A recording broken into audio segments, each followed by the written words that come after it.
살을 애듯 차가운 칼바람이 빌딩 사이를 휘젓는 1월의 오후.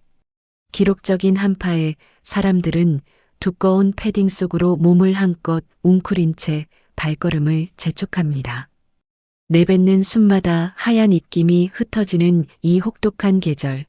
아스팔트 위에는 차가운 눈발이 흩날리기 시작합니다. 모두가 따뜻한 집과 안락한 사무실을 향할 때 얼어붙은 길 위에서 홀로 사투를 벌이는 한 노인이 있습니다. 올해 72의 김정숙 할머니. 할머니의 낡은 조끼 위로는 성에가 끼어 있고 벙어리 장갑 밖으로 나온 손가락 끝은 추위에 터져 붉게 변해 있습니다. 할머니가 끄는 리어카에는 눈을 맞아 무거워진 폐지들이 가득 실려 있습니다. 젖은 종이 더미는 평소보다 2배는 더 무겁게 할머니의 어깨를 짓누릅니다. 빙판길에 리어카 바퀴가 헛돌 때마다 할머니의 낡은 운동화는 위태롭게 미끄러지지만 할머니는 이를 악물고 밧줄을 다시 고쳐맵니다. 사람들은 그 고단한 뒷모습을 보며 눈살을 찌푸리거나 무관심하게 지나치지만 할머니의 눈빛만은 겨울바람보다 더 시리고 날카롭게 빛나고 있었습니다.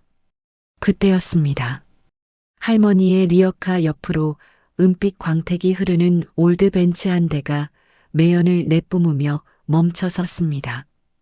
요즘 나오는 흔한 차들과는 격이 다른 클래식하면서도 위험 있는 모습의 모델이었습니다.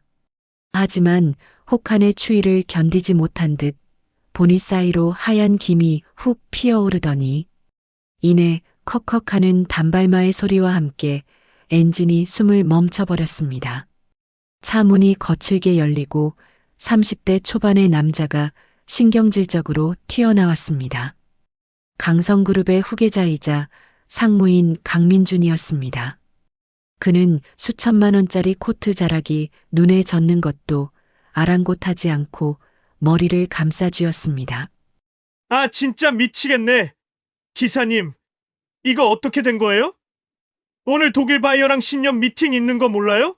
날씨는 이 모양인데 차까지 이래?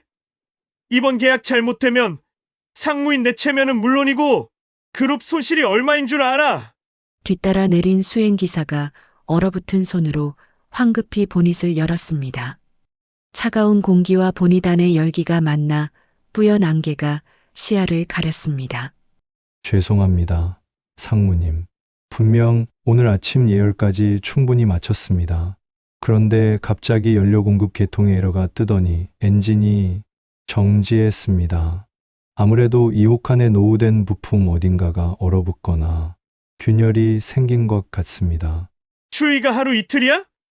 우리 회사가 자동차 부품으로 세계 시장을 주무르는 강성그룹인데 정작 회장님 차 하나 제대로 관리 못해서 길바닥에서? 당신 오늘부로 해고야? 뒷좌석에서 묵직한 존재감을 드러내며 한 남자가 내립니다. 강성그룹의 수장 강진호 회장이었습니다. 그는 아들의 무분별한 호통을 차가운 눈빛으로 제지하며 입을 열었습니다. 시끄럽다. 민준아, 소리 지른다고 얼어붙은 엔진이 살아나겠느냐? 김 기사, 서비스 센터에 연락은 했나? 네, 회장님. 그런데 하필 폭설로 인해 도심 정체가 심해서 견인차가 오려면 최소 2시간은 걸린다고 합니다. 우선 택시라도 수배하겠습니다. 아니, 이 차는 그냥 두고 갈 수 없다. 내 인생 첫 번째 성공작이자 내 젊은 날의 모든 열정이 담긴 엔진이야. 영하의 날씨에 이렇게 방치하면 엔진 블록이 변형될 수도 있어. 이 모델의 특성을 아는 엔지니어는 이제 국내에 거의 없단 말이다. 강 회장은 참담한 심정으로 엔진룸을 들여다보았습니다. 이 차는 30년 전 그가 독자 기술을 개발해 성공했을 때 자신에게 준 훈장이었습니다. 그때였습니다. 리어카를 잠시 세우고 그들을 지켜보던 정숙 할머니가 혀를 끌끌 차며 다가왔습니다. 찌찌, 아까운 차 잡네. 젊은 양반. 그렇게 배터리만 만져봐야 소용없어. 애꿎은 시동 버튼만 누르지 말고 저기 구석에 연료 분사 노즐 옆에 붙은 고정핀이나 확인해 보지 그래. 주위에 수축해서 핀이 빠진 소리가 여기까지 들리는데. 민준의 얼굴이 순식간에 험악하게 일그러졌습니다. 그는 폐지를 줍는 노인의 초라한 차림새를 훑어보며 노골적인 불쾌함을 드러냈습니다. 뭐라고요? 할머니, 지금 우리한테 훈수 두는 겁니까? 폐지나 주우시지. 어디 감히 남의 귀한 차에 입을 놀려요? 할머니 같은 분이 이 차가 얼만지는 알아요? 냄새 나니까 제발 저리로 좀 가세요, 예? 냄새가 사람 잡나? 차 고장난 게 사람 잡지. 그 차. 지금 안 고치면 연료 라인 다 터져버릴 텐데. 30년 넘은 직렬 6기통 엔진이라 실린더 헤드 한번 나가면 독일 본사가 아니라 하레비가 와도 못 고쳐. 주인이라는 놈이 차가 춥다고 우는 소리도 못 듣고 있으니 참원. 정숙의 목소리는 겨울바람처럼 낮고 단단했습니다. 특히 직렬 6기통 엔진이라는 전문 용어가 나오자 강 회장의 눈동자가 크게 흔들렸습니다. 잠깐만요. 어르신, 지금 뭐라고 하셨습니까? 이 차 엔진 구조를 아시는 겁니까? 방금 말씀하신 고정핀, 그걸 어떻게... 아버지, 정말 왜 그러세요? 저 노인네 그냥 어디서 주워들은 소리 하는 거예요. 길거리 돌아다니면서 대충 아는 척해서 푼돈이나 뜯으려는 수작이라고요. 민준이 정숙의 어깨를 밀치려 손을 뻗는 순간 정숙이 리어카를 멈춰 세우며 민준의 눈을 똑바로 쳐다봤습니다. 그 눈빛은 폐지 줍는 노인의 것이라고는 믿기지 않을 만큼 서늘하고 강렬했습니다. 믿기 싫음 관두고. 그런데 회장 양반, 아들 교육 좀 다시 시켜야겠어. 기술 귀한 줄 모르는 놈이 어떻게 차를 만든다고 그래? 사람이 귀한 걸 모르면 기술도 절대 주인으로 안 따르는 법이야. 이 차, 당신한테는 단순히 이동수단이 아니라 목숨 같은 물건 아니었나? 당신이 젊은 시절 밤새워가며 설계도 그렸던 그 열정이 담긴 엔진이잖아. 강 회장은 머리를 망치로 한 대 맞은 것 같은 충격에 휩싸였습니다. 기술 귀한 줄 모른다는 그 말. 그것은 20년 전 자신의 곁을 떠나 사라졌던 대한민국 자동차 산업의 어머니이자 자신의 스승이었던 김명장이 입에 달고 살던 가르침이었습니다.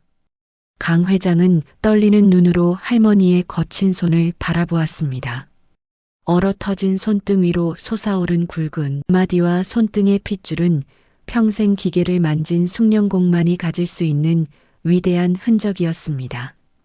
민준아, 당장 입 다물지 못할까? 어르신, 정말 죄송합니다. 제 아들이 무지하여 큰 결례를 범했습니다. 혹시 실례가 안 된다면 이 차를 한 번만 살펴봐 주실 수 있겠습니까? 사례는 제가 할 수 있는 모든 성의를 다하겠습니다. 돈 때문이 아니야. 차가 비명을 지르는 게 가슴 아파서 그래. 기계는 거짓말을 안 하거든.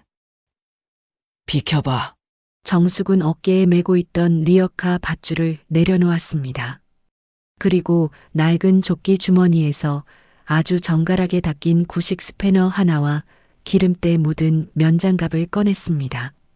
정숙이 면장갑을 끼기 위해 소매를 걷어올리자 그녀의 손등과 팔뚝을 따라 길게 이어진 끔찍한 화상 자국이 드러났습니다.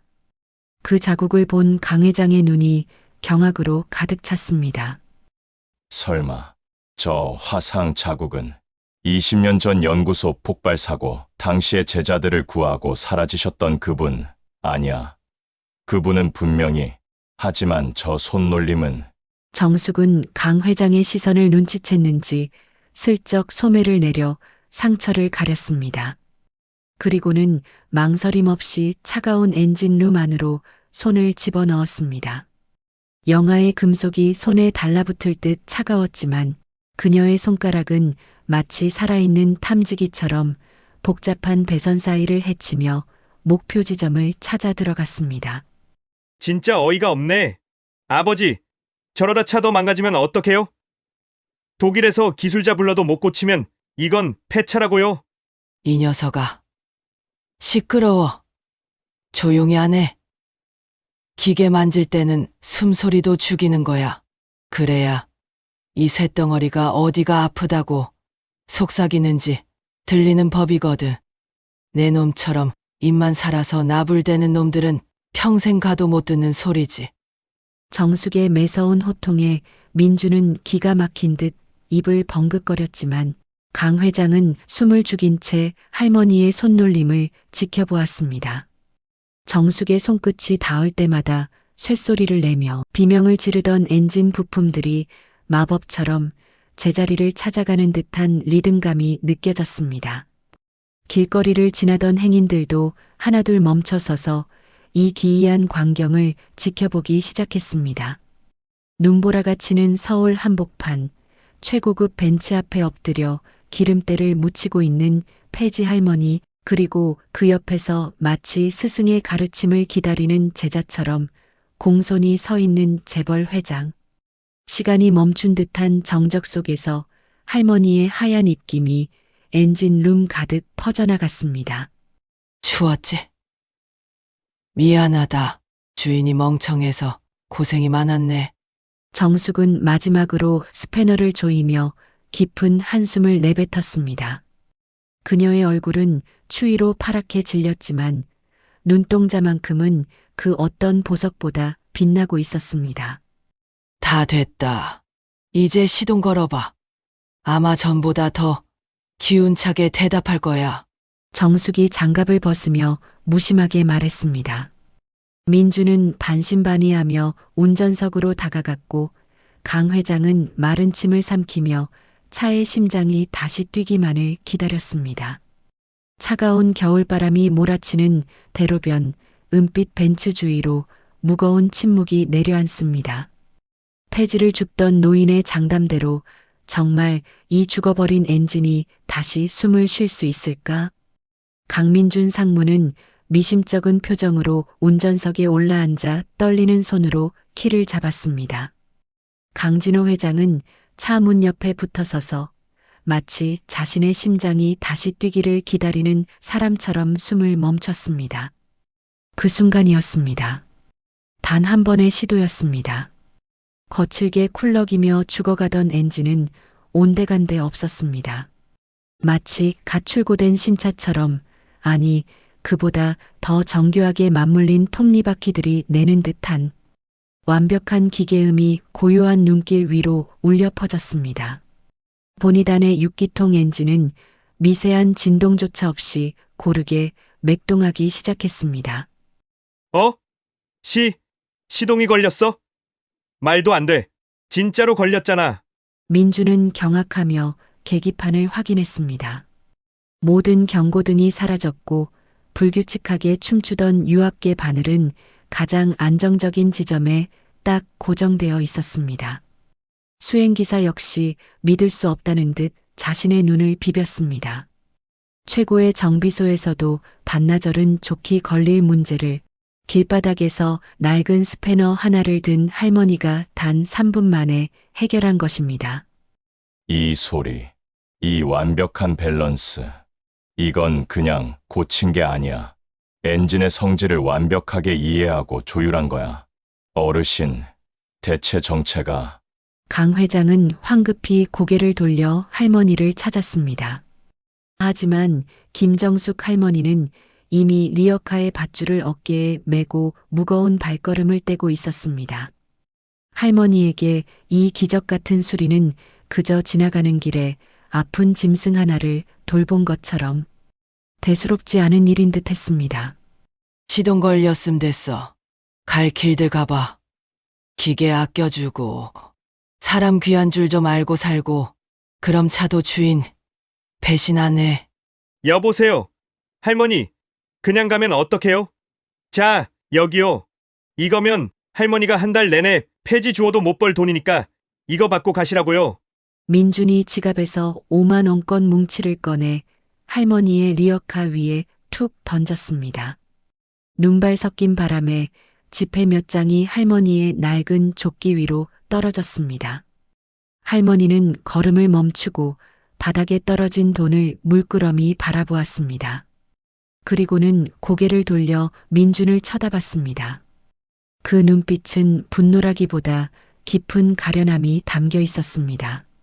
젊은 양반, 돈이면 다 되는 줄 알지. 근데 어쩌나 기계는 돈 냄새보다 사람 손길을 더 좋아하거든. 그 돈으로 내 양심이나 좀 닦아라. 더러운 냄새가 차 엔진 소리까지 그리게 만드니까.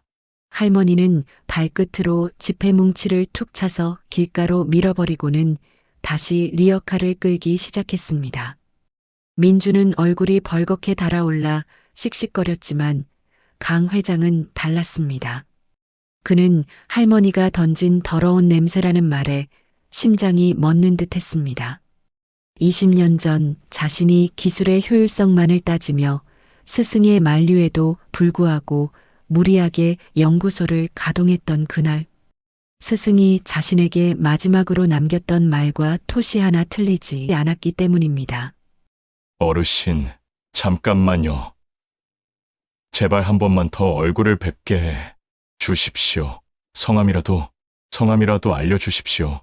강 회장은 구두가 눈에 젖는 것도 잊은 채 할머니의 뒤를 쫓아 달려갔습니다. 하지만 할머니는 대답 대신 거친 기침을 내뱉으며 좁은 골목길로 리어카를 밀어 넣었습니다. 눈발은 점점 거세져 앞을 분간하기 힘들 정도가 되었습니다. 김 기사, 당장 블랙박스 확인해. 방금 그 어르신 얼굴 찍혔지? 그리고 이 스패너, 할머니가 흘리고 가신 이 스패너 확인해봐. 강 회장은 할머니가 리어카 줄을 매느라 잠시 내려놓았던 스패너를 눈밭에서 주워 올렸습니다. 아주 오래된 손때가 묻어 반질반질해진 은색 스패너. 그 손잡이 끝부분에는 아주 작은 글씨로 각인이 새겨져 있었습니다. K, J, S, 1985. 그 각인을 확인하는 순간 강 회장의 무릎이 털썩 꺾였습니다. 1985년은 그가 스승 밑에서 처음으로 엔진 설계를 배우기 시작한 해였고 K, J, S는 스승인 김정숙 명장의 이니셜이었습니다. 영장님, 정말 명장님이었어. 살아계셨던 거야. 그 불길 속에서 돌아가신 게 아니었어. 강 회장의 눈에서 뜨거운 눈물이 왈칵 쏟아져 내렸습니다. 20년 전 강성그룹의 전신이었던 연구소에서 대형 폭발 사고가 있었습니다. 당시 수석 연구원이었던 김정숙은 탈출할 수 있었음에도 불구하고 안쪽에 갇힌 막내 연구원들을 구하기 위해 다시 불길 속으로 뛰어들었습니다. 사고 직후 시신조차 찾지 못해 사망 처리가 되었던 그녀. 강 회장은 그 죄책감에 평생을 괴로워하며 그녀가 아끼던 이 벤츠를 보물처럼 관리해왔던 것입니다. 아버지, 왜 그러세요? 갑자기 왜 울고 그러시냐고요? 저 노인네가 진짜 누구길래? 이 천치 같은 놈! 내가 지금 누구한테 행패를 부린 줄 아느냐? 내가 타고 다니는 그 차, 내가 누리는 이 모든 부와 기술, 그 밑바닥을 다지신 분이다. 대한민국 자동차 역사의 전설, 김정숙 명장님이란 말이다. 민주는 난생 처음 보는 아버지의 경로와 눈물에 얼어붙었습니다. 명장 김정숙, 강성그룹의 역사 첫 페이지에 기록된 이름이자 모든 엔지니어의 우상으로 추앙받는 존재. 그 전설이 지금 길바닥에서 폐지를 줍고 있었다는 사실에 민준의 안색이 창백해졌습니다. 김 기사, 오늘 미팅 취소해. 아니, 모든 일정 다 취소해. 당장 그룹 보안팀 다 소집하고 이 금방 CCTV 싹 다 뒤져. 저 리어카가 어디로 가는지, 명장님이 어디서 지내시는지 1분 1초도 놓치지 말고 찾아내란 말이야.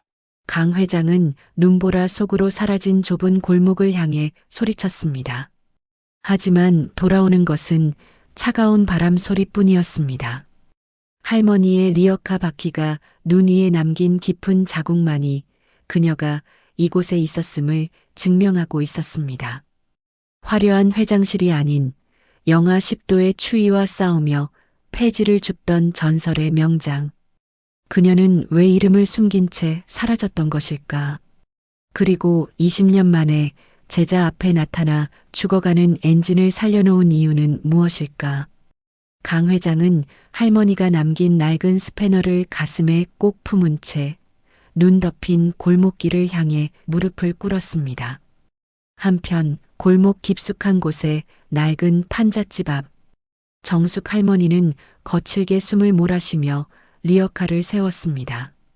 할머니의 손은 추위 때문인지 아니면 과거의 기억 때문인지 가늘게 떨리고 있었습니다. 할머니는 품 안에서 낡은 사진 한 장을 꺼냈습니다. 사진 속에는 젊은 시절의 자신과 방금 만난 강 회장이 환하게 웃으며 엔진 앞에 서 있었습니다. 진호야, 차 소리를 보니 마음이 많이 조급해졌구나. 기계는 주인의 마음을 닳는 법인데 내 마음이 그렇게 흔들려서야 어떡하니? 할머니는 사진을 다시 깊숙이 집어넣고는 차가운 단칸방 안으로 들어갔습니다. 방 안에는 보일러조차 돌아가지 않아 하얀 김이 서려 있었습니다. 하지만 벽 한쪽에는 수십 년 된 설계 도면들이 정갈하게 보관되어 있었고 그 도면 위에는 강성그룹이 현재 개발의 난항을 겪고 있는 차세대 수소 엔진의 핵심 결함에 대한 해결책이 할머니의 필체로 적혀 있었습니다. 전설의 귀환은 이제 막 시작되었습니다.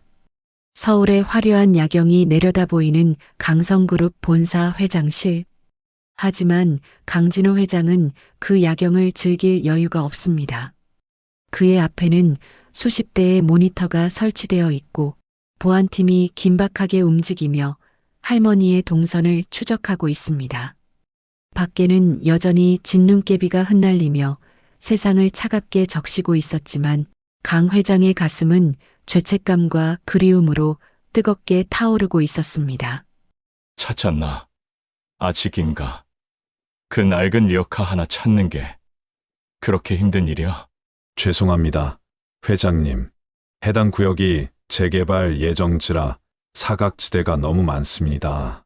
게다가 눈이 내리면서 리어카 바퀴 자국마저 지워져 버렸습니다. 현재 근처 고물상을 중심으로 탐문 수사를 확대하고 있습니다. 강 회장은 책상 위에 놓인 그 은색 스패너를 만지작거렸습니다. K, J, S, 1985.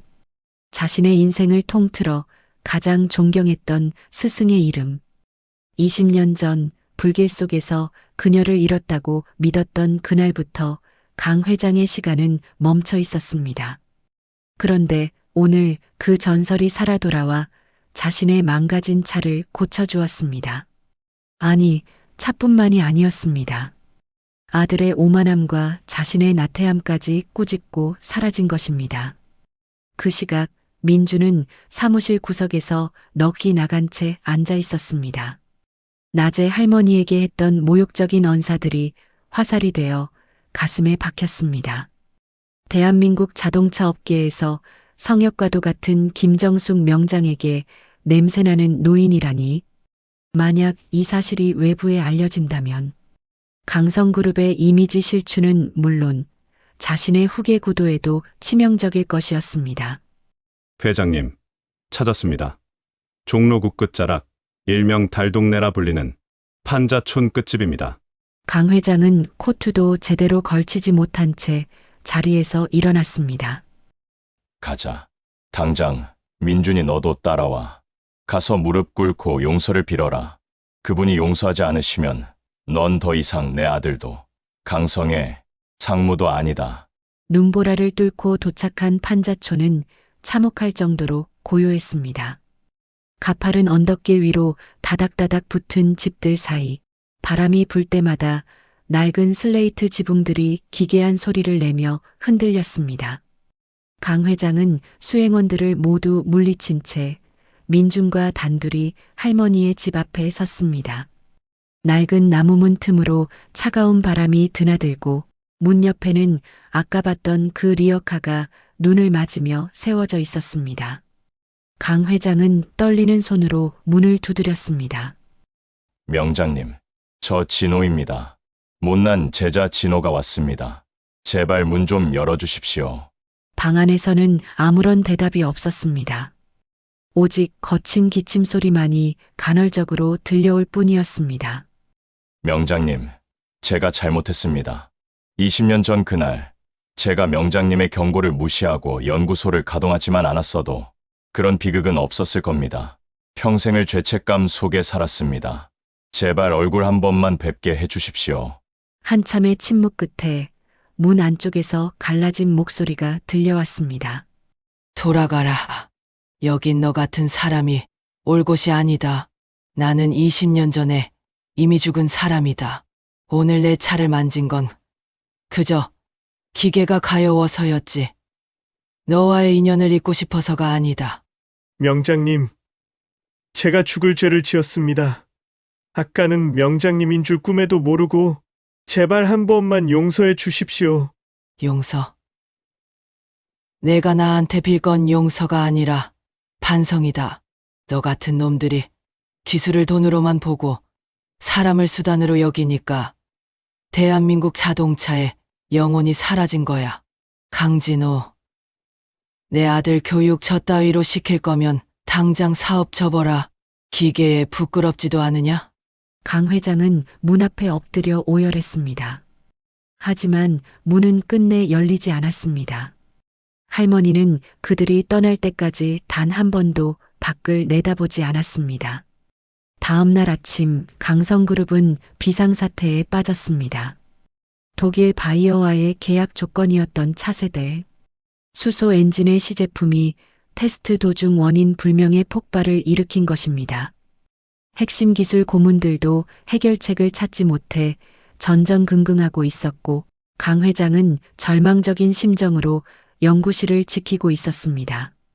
이게 안 되면 우리 그룹은 끝이야.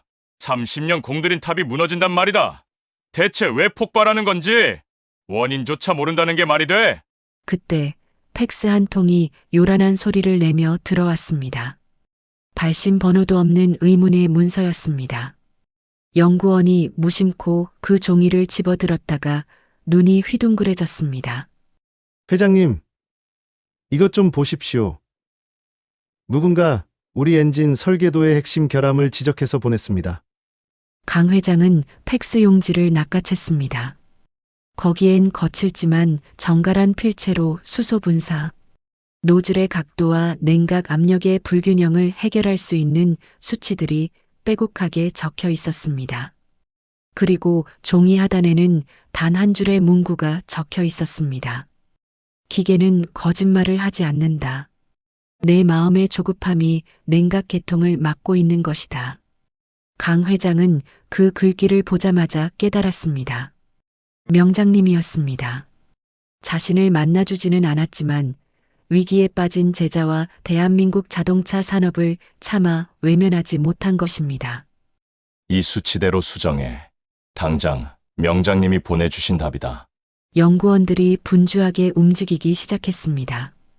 팩스에 적힌 수치대로 설계를 변경하자 수백 번의 시뮬레이션에서도 해결되지 않던 과열 문제가 순식간에 사라졌습니다. 엔진은 거짓말처럼 안정적으로 돌아가기 시작했고 연구소 안은 환호성으로 가득 찼습니다. 하지만 강 회장은 환호할 수 없었습니다.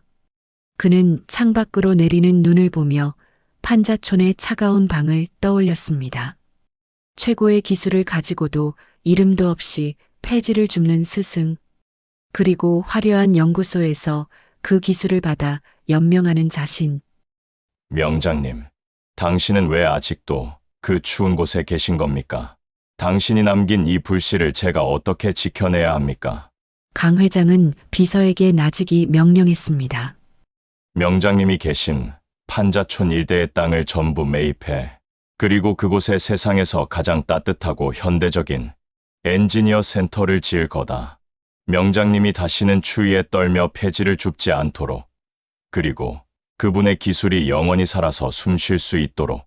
하지만 강 회장의 이런 결심을 비웃기라도 하듯 강성그룹 내부에서는 정체불명의 세력이 할머니의 존재를 이용해 강 회장을 끌어내리려는 음모를 꾸미기 시작합니다. 정신 나간 노인의 기술을 빌려 회사를 운영한다는 찌라시가 돌기 시작한 것입니다. 스승을 지키려는 제자와 그 스승을 이용해 권력을 잡으려는 세력 간에 보이지 않는 전쟁. 김정숙 명장은 과연 다시 세상 밖으로 나올까요? 아니면 이대로 눈보라 속으로 영영 사라져 버릴까요? 강성그룹 본사 전략 기획실. 어둠이 짙게 깔린 사무실 안에서 몇몇 인물들이 은밀하게 모여 앉아 모니터를 주시하고 있습니다. 강진호 회장의 반대파 세력이자 그룹의 지분을 노리는 박 이사와 그 일당들입니다. 그들의 손에는 강 회장이 판자촌을 들락거리는 사진과 할머니가 팩스로 보냈던 설계, 수정한 복사본이 들려 있었습니다. 강진호가 드디어 노망이 났군. 폐지 죽는 노파한테 매달려 그룹의 운명을 맡기다니. 이 사실이 이사회에 알려지면 강진호는 끝이야. 유령 기술자를 내세워 주가를 조작하려 했다고 몰아붙이면 게임 끝이지. 하지만 이사님, 그 노인이 정말 과거의 김정숙 명장이라면 상황이 달라지지 않겠습니까? 그녀의 상징성은 업계에서 절대적입니다. 김정숙. 그녀는 20년 전 사고 때 이미 죽었어야 할 사람이야. 아니, 죽었어야만 해. 그래야 우리가 숨긴 진실이 영원히 묻힐 테니까. 박 이사의 눈빛에 살기가 서립니다. 사실 20년 전 연구소 폭발 사고는 단순한 과부하가 아니었습니다. 당시 신기술 유출을 시도하던 박 이사 일당이 증거를 인멸하기 위해 고의로 냉각 시스템을 차단했던 인재였습니다. 김정숙 명장은 그 음모를 눈치채고 제자들을 구하려다 화상을 입었고 배후 세력의 추적을 피하기 위해 스스로 죽음을 가장한 채 어둠 속으로 숨어들었던 것입니다. 그 시각 정숙 할머니의 단칸방. 할머니는 희미한 촛불 아래에서 낡은 수첩을 넘기고 있었습니다. 그 안에는 20년 전 사고 당시의 데이터와 자신을 위협했던 인물들의 이름이 적혀 있었습니다. 할머니는 이미 알고 있었습니다. 강 회장이 자신을 찾아온 순간부터 잠들었던 과거의 괴물들이 다시 깨어날 것이라는 사실을 말입니다. 그때 거칠게 문이 열리며 검은 양복을 입은 사내들이 들이닥쳤습니다. 박 이사가 보낸 해결사들이었습니다. 할머니, 곱게 가시면 서로 편할 텐데 말이야. 왜 죽은 사람이 다시 나타나서 평지풍파를 일으키나? 그 손에 든 수첩 순순히 넘기시지. 20년 전에도 너희 같은 놈들이 불을 질렀지. 쇳덩어리 만지는 사람들은 손에 기름은 묻혀도 마음에는 구정물을 안 묻히는 법인데 너희는 사람 냄새가 아니라 썩은 돈 냄새만 나는구나. 사내들이 할머니를 위협하며 다가오는 찰나 좁은 골목길을 가르며 서치라이트 불빛이 쏟아졌습니다. 강진호 회장이 이끄는 보안팀이 도착한 것입니다. 강 회장은 눈 위를 뒹굴며 달려와 사내들을 막아서고 할머니 앞을 가로막았습니다. 감히 누구 몸에 손을 대느냐? 명장님, 늦어서 죄송합니다. 제가 다 알게 되었습니다. 20년 전 그 사고, 단순한 결함이 아니었다는 것을요. 강 회장의 등장에 사내들은 물러갔지만 싸움은 이제부터 시작이었습니다. 강 회장은 할머니를 안전한 곳으로 모시려 했지만 정숙 할머니는 그의 손을 뿌리쳤습니다. 진호야, 20년 전 내가 왜 불길 속으로 사라졌는지 아느냐? 내가 다칠까봐 그랬다. 저들은 기술을 뺏기 위해서라면 사람 목숨 따위는 소품으로 여기는 자들이다. 내가 이 자리에 오기까지 얼마나 많은 피땀을 흘렸는지 아는데 나 때문에 공든 탑이 무너지는 걸 볼 수 없었다. 명장님, 그 탑이 무너지더라도 저는 명장님을 지키겠습니다. 명장님이 계시지 않는 강성그룹은 껍데기에 불과합니다. 이제 숨지 마십시오. 정정당당하게 세상 밖으로 나와 저들의 죄를 밝혀주십시오. 정숙 할머니는 강 회장의 간절한 눈빛을 보며 깊은 한숨을 내쉬었습니다. 그리고는 벽장에 깊숙이 넣어두었던 낡은 가방 하나를 꺼냈습니다. 그 안에는 20년 전 사고 당시 녹취된 블랙박스 칩과 박 이사가 기술 유출을 모의했던 기밀 서류들이 고스란히 보관되어 있었습니다. 다음 날 강성그룹 긴급 이사회장 박 이사는 기고만장한 표정으로 단상에 올랐습니다. 강진호 회장은 정체불명의 노파에게 경영 자문을 구하며 주주들을 기만했습니다. 이는 명백한 해임 사유입니다. 지금 당장 강 회장을 해임하고 새로운 체제를 구축해야 합니다. 이사들이 술렁이기 시작했습니다. 그때 회장실 문이 거대하게 열리며 한 노인이 등장했습니다.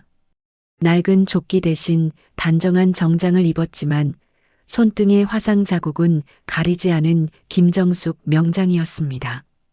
그녀의 곁에는 고개를 숙인 강민준 상무가 리어카 대신 그녀의 서류 가방을 정중히 들고 뒤따랐습니다. 여기서 잠깐 진실을 밝히려는 김정숙 명장을 응원하신다면 구독과 좋아요 부탁드려요. 누가 나를 정체불명의 노파라고 했나? 박 이사, 자네인가? 20년 전 내 연구소에 불을 지르고 제자들을 죽음으로 몰아넣었던 자네가 아직도 이 자리에 앉아 있단 말인가? 회의장은 찬물을 끼얹은 듯 조용해졌습니다. 박 이사의 얼굴은 흙빛으로 변해 파들파들 떨리기 시작했습니다. 이 노파가 무슨 소리를? 김정숙은 20년 전에 죽었어. 어디서 가짜를 데려와서 쇼를 하는 거야? 가짜인지 진짜인지 이 설계도를 보고도 말할 수 있겠나? 자네가 그토록 팔아치우려 했던 엔진 가변 밸브 기술의 원천 설계도다. 그리고 이 안에는 20년 전 사고 직전 자네가 나를 협박했던 음성 파일이 들어있지. 어디 한번 전 이사들 앞에서 틀어볼까? 박 이사는 비명을 지르며 서류를 뺏으려 달려들었지만 이미 강 회장의 보안팀에 의해 제압당했습니다. 김정숙 명장은 떨리는 손으로 마이크를 잡았습니다. 그녀의 눈에는 지난 20년간의 고통과 인내, 그리고 다시 찾은 엔지니어로서의 자부심이 서려 있었습니다. 나는 폐지를 줍는 할머니로 살면서도 단 한순간도 기계를 잊은 적이 없다. 기계는 정직하다. 닦고 조이는 만큼 돌아가고 아껴주는 만큼 주인을 지켜준다. 하지만 사람의 욕심은 그렇지 않더구나. 나는 오늘 이 자리에서 강성그룹의 비리를 청산하고 진정한 기술의 가치가 무엇인지 다시 세우려 한다. 이사들은 약속이라도 한 듯 자리에서 일어나 박수를 보내기 시작했습니다. 어떤 이는 눈물을 훔치기도 했습니다. 대한민국 자동차 산업의 산증인이 죽음의 문턱에서 돌아와 정의를 실현하는 순간이었기 때문입니다. 눈보라가 몰아치던 판자촌의 할머니는 이제 없었습니다. 그곳에는 오직 대한민국이 낳은 전설, 김정숙 명장만이 존재할 뿐이었습니다. 하지만 승리의 기쁨도 잠시 박 이사의 배후에 더 거대한 글로벌 기업의 그림자가 드리워져 있다는 사실이 드러나며 강성그룹은 또 다른 위기에 직면하게 됩니다. 김정숙 명장은 과연 제자 강진호를 도와 이 거대한 폭풍을 잠재울 수 있을까요? 그녀의 거친 손이 다시 한번 엔진 설계도를 그리기 시작합니다. 박 이사의 몰락으로 강성그룹 내부의 고름은 짠했지만 외부의 위협은 더욱 거세게 몰아치고 있었습니다. 강성그룹의 수소 엔진 기술을 호시탐탐 노리던 글로벌 자동차 타이탄 모터스가 대규모 특허 소송과 함께 핵심 인력 빼내기를 시도하며 그룹을 고사시키려 한 것입니다. 1월의 매서운 추위보다 더 차가운 경제적 압박이 강 회장의 목을 조여왔습니다. 타이탄 놈들. 이번 소송에서 지면 우리 수소 엔진 라인은 전부 가동 중단이야. 수조 원의 위약금은 물론이고 기술권까지 저놈들 손에 넘어간단 말이다. 강 회장은 머리를 감싸쥐었습니다. 타이탄 모터스가 제시한 기술적 근거는 교묘했습니다. 그들은 강성그룹의 엔진 설계가 자신들의 원천 기술을 도용했다고 주장하며 법원에 생산 중지 가처분 신청을 낸 상태였습니다. 자동차 공학의 복잡한 논리 앞에 강 회장의 엔지니어들도 뚜렷한 반박 논리를 찾지 못해 절망하고 있었습니다. 그때 회장실 문이 열리며 정비복을 입은 김정숙 명장이 들어왔습니다. 20년 만에 다시 입은 정비복 위로 그녀가 평생을 바친 기름때와 땀의 냄새가 묻어나는 듯 했습니다. 그녀의 손에는 낡은 가죽 가방이 들려 있었습니다. 진호야, 기계 싸움은 서류로 하는 게 아니야. 쇳덩어리가 증거고 엔진 소리가 논리란다. 타이탄 놈들이 도용했다고 주장하는 그 핵심 밸브 구조. 사실 그건 30년 전 내가 고안했던 독자 냉각 방식에서 파생된 거야. 저놈들은 껍데기만 벗겼지. 왜 그런 구조가 나왔는지 근본은 모르고 있어. 명장님, 하지만 저들은 이미 수천 장의 시뮬레이션 데이터를 법원에 제출했습니다. 우리가 그걸 뒤집으려면 물리적으로 불가능한 수준의 정밀한 증명이 필요합니다.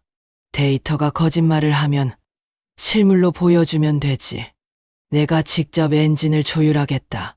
타이탄 놈들이 도저히 따라올 수 없는 효율의 엔진을 세상 앞에 돌려 보이자꾸나. 서울 근교의 강성그룹 중앙기술연구소. 이곳에 전 세계의 취재진과 업계 전문가, 그리고 타이탄 모터스의 법률 대리인들이 모였습니다. 공개기술시연회. 강성그룹이 사활을 걸고 마련한 자리였습니다. 무대 중앙에는 강성그룹의 최신형 수소 엔진 시제품이 놓여 있었습니다.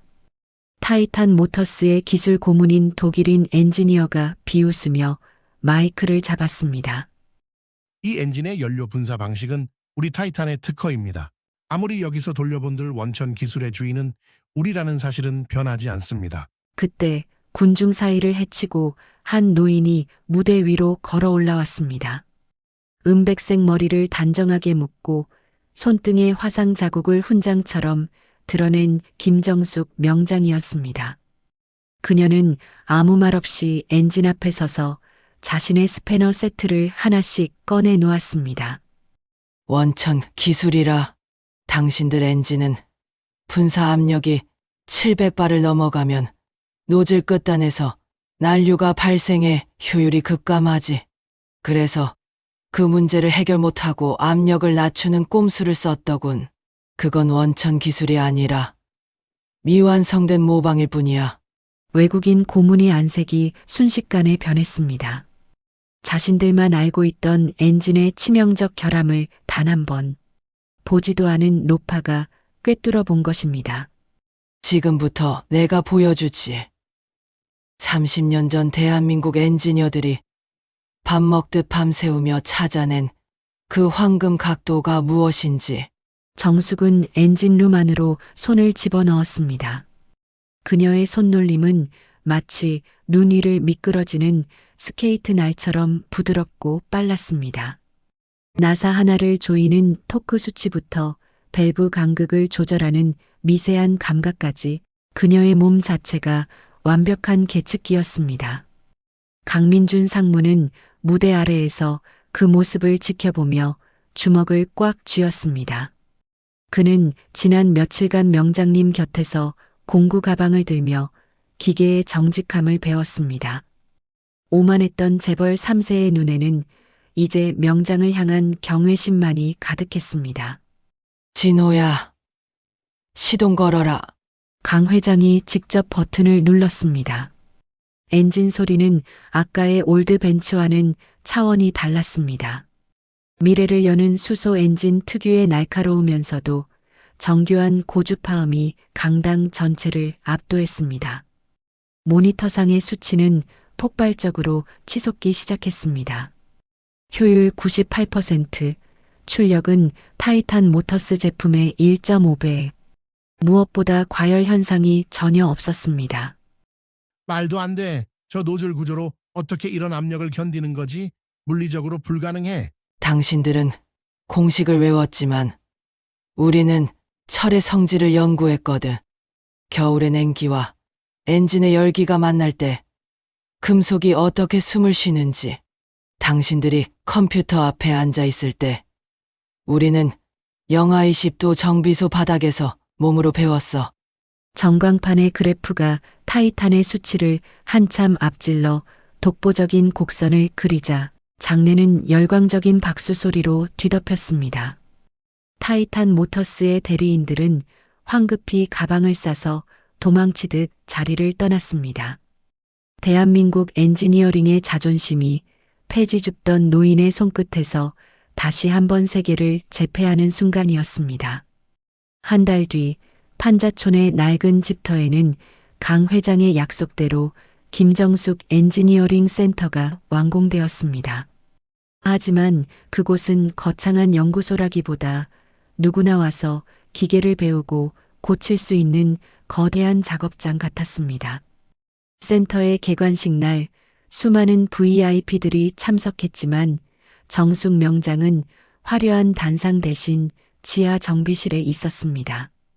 그녀 앞에는 폐지를 줍던 시절 자신을 지켜주었던 낡은 리어카가 놓여 있었습니다. 명장은 리어카의 삐걱거리는 바퀴축에 정성스럽게 기름을 치고 있었습니다. 할머니, 아니, 명장님. 밖에서 다들 기다리세요. 회장님도 명장님 모시러 오신답니다. 민준이 어느덧 익숙하게 정비복을 차려입고 다가왔습니다. 이제 그는 명품 수트보다 기름 묻은 작업복을 더 자랑스러워하는 진짜 엔지니어가 되어 있었습니다. 이놈아, 새 차만 차냐? 내 리어카가 섭섭해하겠다. 이게 나를 살렸고 내 손을 잊지 않게 해준 일 등 공신인데. 정숙은 리어카를 한번 애틋하게 쓰다듬고는 자리에서 일어났습니다. 그녀의 손은 여전히 거칠고 화상 자국이 선명했지만 그 손은 이제 대한민국 자동차의 미래를 그리는 가장 위대한 손이 되었습니다. 강 회장이 정비실로 내려와 그녀의 손을 꼭 잡았습니다. 명장님, 이제 다시는 그 추운 길거리로 보내드리지 않겠습니다. 아니, 명장님이 닦아놓으신 이 길을 저희가 끝까지 완주하겠습니다. 그래. 진호야, 이제 시동은 걸렸으니 멈추지 말고 달려야지. 기계는 멈추면 녹슬지만 사람은 꿈을 멈출 때 늙는 법이니까. 눈 내리는 1월의 오후, 화려한 외제차들이 즐비한 도심 한복판을 지나 낡은 정비복을 입은 노인과 그 뒤를 따르는 젊은 엔지니어들이 활기차게 걸어갑니다. 누군가에게는 그저 폐지 줍는 할머니였을지 모르지만 그녀는 우리 시대에 멈추지 않는 엔진이었습니다. 겨울에 찬 공기를 뚫고 다시 뛰기 시작한 대한민국 자동차의 심장. 그 뜨거운 박동 소리가 온 세상에 울려 퍼지며 이야기는 막을 내립니다. 명장 김정숙 이야기에 가슴 뭉클해지셨다면 구독과 좋아요로 응원 부탁드려요. 댓글로 여러분들의 생각도 전해주세요.